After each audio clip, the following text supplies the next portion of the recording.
बैठे रहो साथ में तुम, सुबह से शाम हो जाए। ये दिन ढलने से पहले क्यों ना एक एक कप चाय हो जाए। चाय, ऐसा ही एक किस्सा इसी चाय से शुरू किया था हमने। और उसमें अब तक आपने सुना कि बरेली से आया हमारी कहानी का हीरो ऋतिक घाट किनारे एक लड़की से मिलता है, और वो लड़की ऋतिक को छोड़कर वहाँ बैठे किसी को नज़र नहीं आई।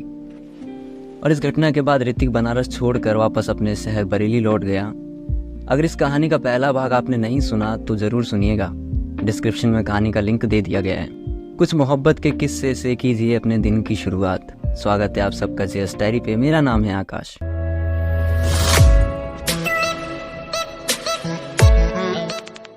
ऋतिक बनारस से वापस अपने शहर बरेली आ चुका था और अपने आगे की पढ़ाई अब यहीं से शुरू कर दी। बनारस की उस घटना से ऋतिक आज तक उबर नहीं पाया था। एक अजीब सा डर ऋतिक के मन में घर कर चुका था। हालांकि उसने इस बारे में किसी को बताया नहीं था, लेकिन अंदर ही अंदर आज भी उसके मन में एक सवाल था कि आखिर बनारस के उस घाट पर वो जो लड़की थी, क्या वो सच में कोई भूत थी या कोई और वो लड़की सबको छोड़कर सिर्फ ऋतिक को ही क्यों नजर आई। और हो सकता है शायद ये सवाल आप सबके मन में भी चल रहा हो। हम बताएंगे सब बताएंगे, आप बस कहानी सुनिए। ऋतिक ने बीए के बाद एमए के लिए बरेली के ही एक कॉलेज में एडमिशन ले लिया था और आज ऋतिक का कॉलेज में 10वां दिन था। सब कुछ अच्छा चल रहा था और ऋतिक ने इस घटना के बाद दोस्त बनाने बहुत कम कर दिए थे। ऋतिक ज़्यादातर वक्त अकेला ही बिताया करता था, चाहे वो कॉलेज की क्लास हो या कैंटीन या घर। ऋतिक खुद को भीड़ से दूर ही रखना चाहता था। एक तरफ वो डरता रहा और दूसरी तरफ उसे कहीं ना कहीं उस घाट किनारे मिली अनजान लड़की के साथ बिताए पल भी याद आते थे, जो उसे कभी डर का तो कभी मोहब्बत का एहसास करवाते थे। एक दिन की बात है, ऋतिक क्लास में बैठा था और उसी वक्त एक लड़की उसकी क्लास में आई। उस लड़की का नाम निधि था। टीचर ने कहा कि निधि का नया एडमिशन हुआ है और निधि को कहीं जगह देखकर बैठ जाने को कहा। इन सब में निधि को बस एक ही जगह खाली दिखी। आपने सही समझा, ऋतिक के पास की सीट। कहा था ना, ऋतिक को अकेला रहना ज़्यादा अच्छा लगता था, इसलिए उसके पास की सीट हमेशा खाली रहती थी। निधि ऋतिक के पास आकर बैठ गई। निधि ने कहा, हेलो, मेरा नाम निधि है और आपका नाम क्या है? ऋतिक ने ना कोई जवाब दिया और ना ही निधि की ओर एक बार मुड़कर देखा। ऋतिक ने अपनी नज़र बस अपनी किताबों में जमाए रखी। निधि को ऐसा देखकर थोड़ा अजीब तो लगा और थोड़ा बुरा भी लगा। फिलहाल उसने इस बात पर कोई हरकत ना करते हुए बस अपनी पढ़ाई जारी रखी। क्लास खत्म होते ही निधि ने ऋतिक की ओर बिना देखे कहा, बड़े चुपचाप से बैठे हो, क्या बात है, किसी से मोहब्बत कर ली या दिल तुड़वा बैठे हो?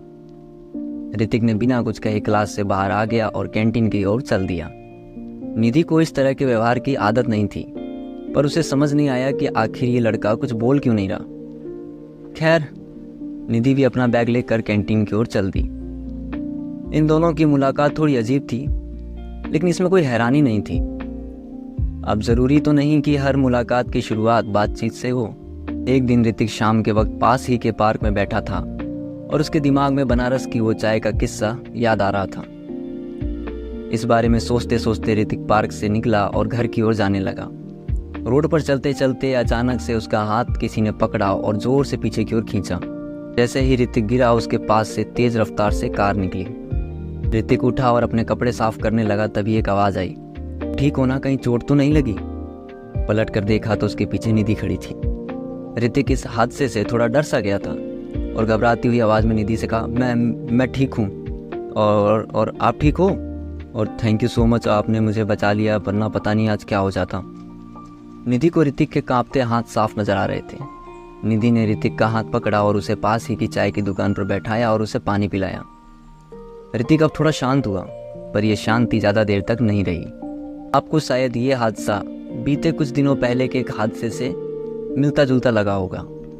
बस वैसे ही इस घटना ने ऋतिक को बनारस के उस घाट की लड़की की याद दिला दी। ऋतिक थोड़ा सहम सा गया। ऋतिक ने कहा, तुम ठीक हो? सुनो, कहाँ खो गए? कहते हुए निधि ने ऋतिक के कंधे को थोड़ा सा हिलाया तो ऋतिक अचानक से बोला, मैं ठीक हूँ, मैं ठीक हूँ, कोई दिक्कत नहीं। निधि ने कहा, मैंने तुम्हें कई बार देखा है, तुम इतने चुपचाप से अकेले से क्यों रहते हो और ऐसा कहाँ खोए खोए रहते हो? ऋतिक ने कहा, नहीं वो बस ऐसे ही, जाने दो। मेरा नाम ऋतिक है और उस दिन के लिए माफ़ कर दो, मुझे दोस्त बनाने की आदत नहीं है।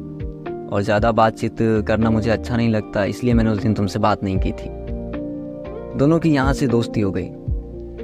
दोनों एक साथ अब उसी लास्ट वाली बेंच पर एक साथ बैठा करते थे और ऋतिक के इस खालीपन में अब निधि आ चुकी थी।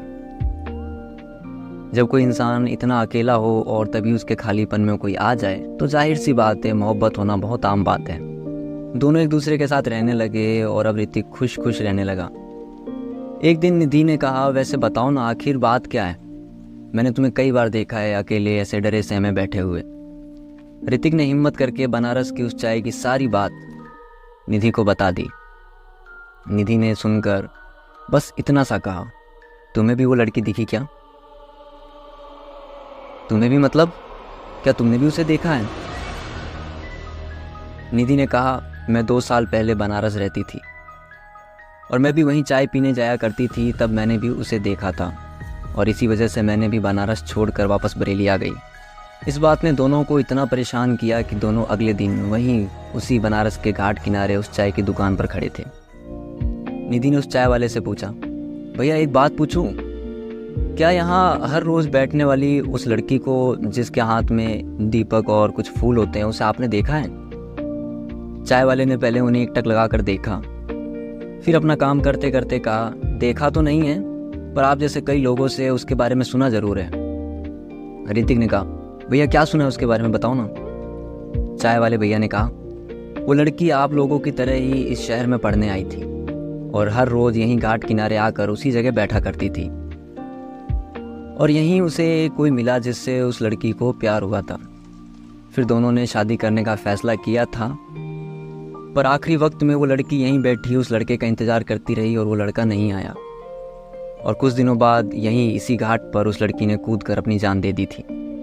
और तब से आज तक लोग कहते हैं कि वो लड़की यहाँ आज भी बैठकर उसी लड़के का इंतज़ार करती है और यहाँ न जाने कितने लोगों की जान बचाई है उसने, इसलिए उससे कोई डरता नहीं है।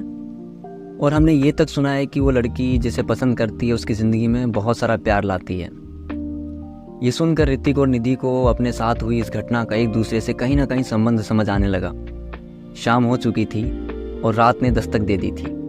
दोनों ने उन्हीं चाय वाले भैया से चाय ली और दोनों चाय पीने लगे। एक साथ उसी घाट के किनारे दोनों एक दूसरे का हाथ पकड़कर बैठे रहे और चाय ख़त्म करके अपने अपने घर जाने लगे। तभी उनके पीछे से अचानक से एक आवाज़ आई, एक दूसरे का साथ कभी मत छोड़ना और कभी कभी चाय पीने के लिए एक साथ यहाँ आते रहना। पलट कर देखा तो वहाँ उसी जगह वही लड़की दोनों को मुस्कुराकर देख रही थी। इस बार दोनों डरे नहीं और उसकी ओर देखकर मुस्कुराकर एक दूसरे का हाथ थामकर चल दिए। दोनों ने बहुत धूमधाम से शादी की और हर साल एक बार बनारस ज़रूर आते हैं, उसी गंगा किनारे घाट पर उसी जायके की चाय पीने। ये वही चाय थी जहाँ से दोनों की ज़िंदगी की शुरुआत हुई। आप भी कभी बनारस आइएगा तो घाट किनारे बैठकर उसी चाय को एंजॉय कीजिएगा और हो सकता है शायद आपको उसी जगह पे वो लड़की बैठी हुई कहीं नज़र आ जाए। आज की कहानी में सिर्फ इतना ही। अगर आपके पास भी कोई ऐसी कहानी है जिसे आप औरों तक सुनाना चाहते हैं तो हमें बताइए। कहानी आपकी, हमारी जुबानी। बने रहिए जेएस डायरी पे। मेरा नाम है आकाश।